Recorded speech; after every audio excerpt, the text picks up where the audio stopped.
I am really happy to welcome once again Dave Haynes on the show, and this time I called him to talk about Musichackday that happened in Boston recently. He is one of the organizers for this event and flew over there to take part. So first of all, how did you find the experience in the States, and did you notice any blatant difference compared to what happened in Europe? Well, it was really exciting. First of all, just to have the opportunity to do it in the States, and for me personally, it's really exciting to see how the concept of Musichackday has kind of spread from London. Then we did Berlin, then we did Amsterdam, and now Boston. So that's really exciting. I'd say in many ways it was very similar to the one in London. But the great thing is that all around the world there's these kind of different clusters of music tech companies, and it's great to have another kind of pool of developers to work with. So really, in many ways, it was actually just the same. But then it's great to apply the same format and have a new batch of companies and a new batch of developers building cool stuff. And in the States, is there a similar ethic in terms of how the APIs are shared? I mean, even in Europe, in a way, it's a new concept, the fact that all these startups are pulling together to develop APIs that can be used by developers to fundamentally interleave applications. Are US companies a little bit more protective towards their APIs?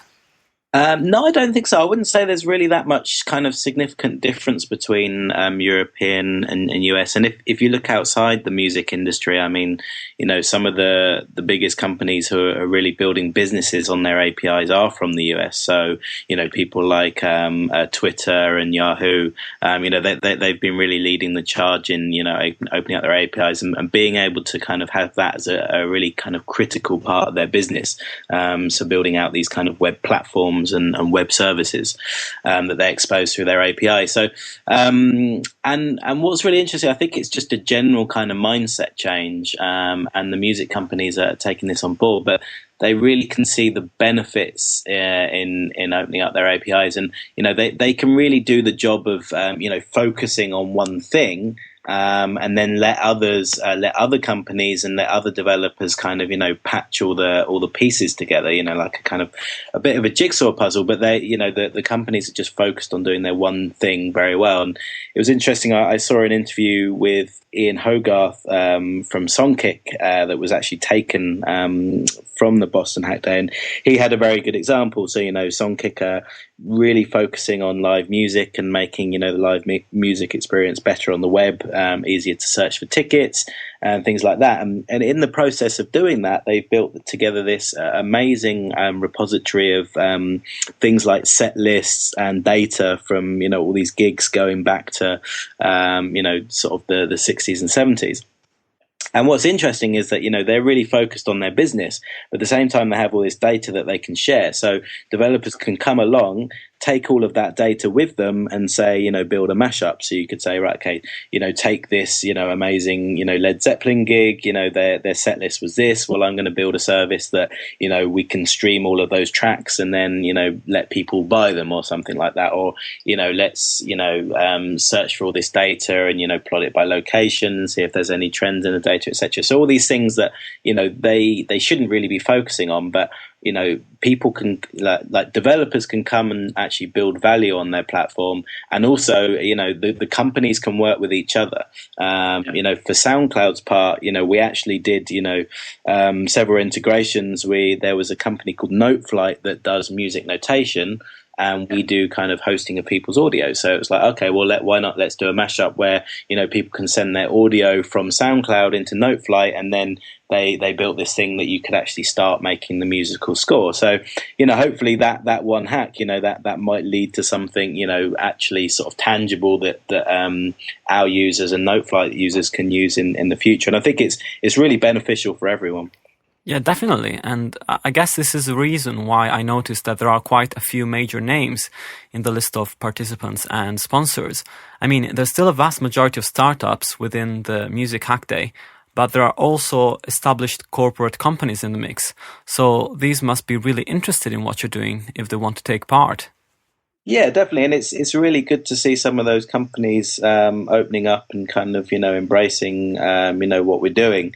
and there might have been some companies leading the charge, but I think it's just kind of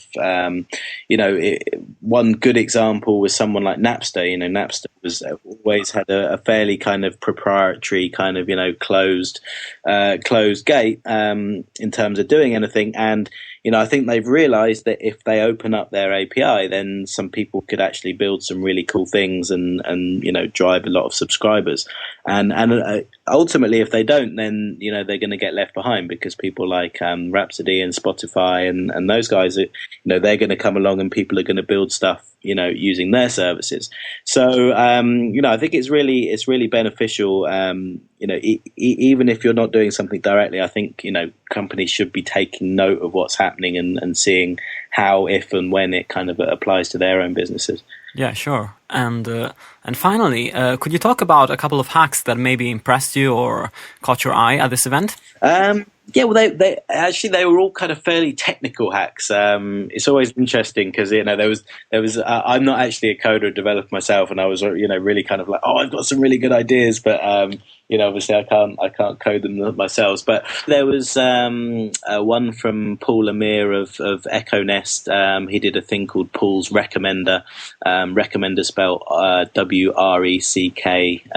Recommender, which basically it kind of inverted the whole the notion of kind of recommendation engine. So it was like, right, put in some music that you don't like, and then we'll try and find the opposite. So it kind of does the opposite of what you want, and that was quite an interesting and fairly sort of quirky take on recommendation.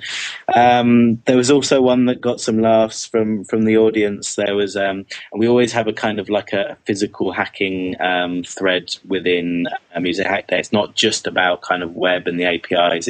It's also about kind of hacking with audio and mobile and physical stuff as well.